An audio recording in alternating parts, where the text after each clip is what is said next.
आज हम लोग इस वीडियो में दो चरों के रैखिक समीकरण को किसी भी विधि से हल करना सीखेंगे। हमारे पास ये क्वेश्चन दिया हुआ है कि निम्न समीकरण को किसी भी विधि से हल कीजिए।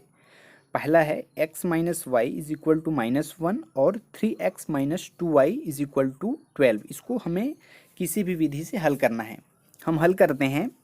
माना कि x minus y is equal to -1, इसको समीकरण 1 मान लेते हैं, तथा 3x minus 2y is equal to 12, इसको समीकरण 2 मान लेते हैं। अब हमें यहाँ से ये देखना है कि हम इस दोनों समीकरण को किस विधि से हल करके इनके चरों का मान ज्ञात कर सकते हैं। हमने पिछले वीडियो में 3 विधि के बारे में पढ़ा है। पहला आलेखी विधि पढ़े थे, उससे हम लोग इस समीकरण को हल नहीं करेंगे क्योंकि वो बहुत उसका हल लंबा हो जाता है। उसके बाद हमने विस्थापन विधि पढ़ा था और विलोपन विधि पढ़ा था। तो विलोपन विधि से इसको हल नहीं किया जा सकता क्योंकि विलोपन विधि में समीकरण 1 और समीकरण 2 को जोड़ने पे एक चर विलुप्त हो जाना चाहिए। मतलब जो भी समीकरण दिए रहते हैं उसको यदि जोड़ते हैं तो एक चर विलुप्त हो जाना चाहिए, या फिर घटाते हैं तो विलुप्त हो जाना चाहिए। तो यहाँ पे जो समीकरण दिया हुआ है समीकरण 1 और समीकरण 2, इसको अगर हम लोग जोड़ेंगे फिर भी यहाँ पे दोनों चर रहेंगे, और घटाएंगे फिर भी यहाँ पे दोनों चर जो एक्स वाई हैं वो गायब नहीं होंगे। तो हमें यहाँ विलोपन विधि से हल नहीं कर पाएंगे। हमें प्रतिस्थापन विधि से इसको हल करते हैं।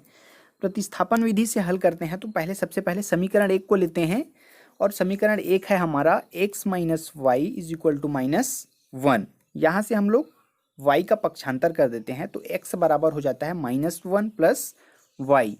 इसके बाद अब जो x के मान है हमारे पास उसको समीकरण 2 में हम लोग रख देते हैं।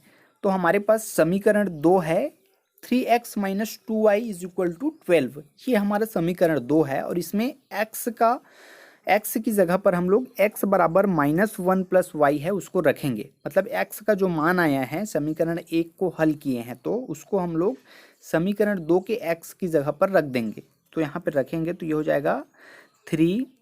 उसके बाद x की जगह पर -1 प्लस वाई रखे हैं, उसके बाद माइनस फिर 2y इज इक्वल टू 12। अब इसको गुणा कर देते हैं सिंपली। तो 3 का गुणा -1 से करेंगे तो -3, फिर 3 का गुणा प्लस वाई के साथ करेंगे तो +3y, उसके बाद -2y है तो -2y इज इक्वल टू 12। यहाँ से हम लोग 3y में से 2y घटाएंगे तो बचेगा y minus 3 is equal to 12। उसके बाद y बराबर 12 धन 3, मतलब -3 को इधर पक्षांतर किए हैं तो हो गया 12 प्लस 3, मतलब y इज इक्वल टू 15। यहाँ पर एक चर का मान निकल गया। अब इस एक चर का मान निकला है, y का मान 15 आया है, उसको समीकरण 1 में रख देते हैं। y के मान को समीकरण 1 में रखने पर हमारा समीकरण 1 है x minus y is equal to -1। यहाँ से हमें y के मान 15 को y की जगह पर रख देना है, तो ये हो जाएगा x minus 15 is equal to -1। यहाँ से पक्षांतर करेंगे तो हो जाएगा x बराबर -1 प्लस 15, तो ये हो जाएगा x इज इक्वल टू 14। इस प्रकार से हमारे पास दोनों चरों का मान आ गया। ये हमारा x और y इसका आंसर है। इसको हमने प्रतिस्थापन विधि से हल किया है। इसके बाद दूसरा क्वेश्चन है x plus y is equal to 6 और x is equal to y plus 2। इसे हल करना है और इसके भी चरों का मान याद करना है। हल करते हैं। माना x plus y is equal to 6, इसको समीकरण 1 मान लेते हैं। उसके बाद x बराबर वाई प्लस 2, इसके चरों को एक साइड कर लेते हैं और अचर संख्या को एक साइड कर लेते हैं। तो ये हो जाएगा x minus y is equal to 2। y है उसको x के साइड पे कर लेते हैं तो चर एक तरफ हो जाएगा और अचर एक तरफ हो जाएगा। इसमें हल करने में थोड़ी आसानी होती है। हमारे पास समीकरण 1 है x plus y is equal to 6, और समीकरण 2 है x minus y is equal to 2। यहाँ से इन दोनों समीकरण को देखना है और इसको हल करने के लिए कौन सी विधि यूज़ करना है उसको डिसाइड करना है। तो यहाँ से सबसे जो सरल रहता है, जिसमें कम समय लगता है, वो विलोपन विधि रहता है।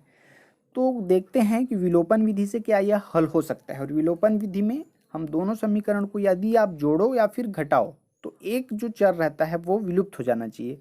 तो यहाँ से हम लोग अगर जोड़ेंगे तो तब तो नहीं होगा, लेकिन घटाएंगे तो एक चर विलुप्त हो जाएगा। तो विलोपन विधि यहाँ पे यूज़ करेंगे।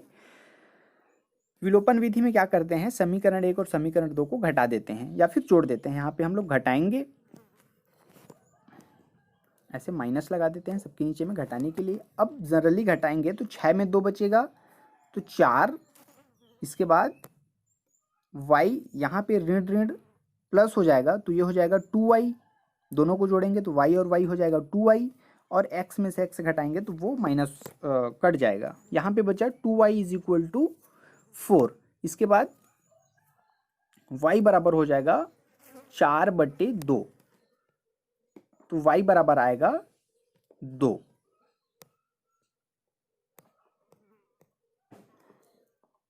चार बट्टे 2 को हल करेंगे तो y बराबर आ गया 2। अब इस y बराबर 2 है, y का मान निकल गया, इसको समीकरण 1 में रख देते हैं। तो समीकरण 1 है हमारा x plus y is equal to 6, इसमें y के मान 2 को रख देंगे तो हो जाएगा x plus 2 is equal to 6। अब इसको पक्षांतर करेंगे तो ये हो जाएगा x बराबर 6 ऋण 2, फिर हो जाएगा x बराबर 4। हमारे पास x और y दोनों के मान निकल गए, अर्थात इसका आंसर हुआ x बराबर 4 और y इज इक्वल टू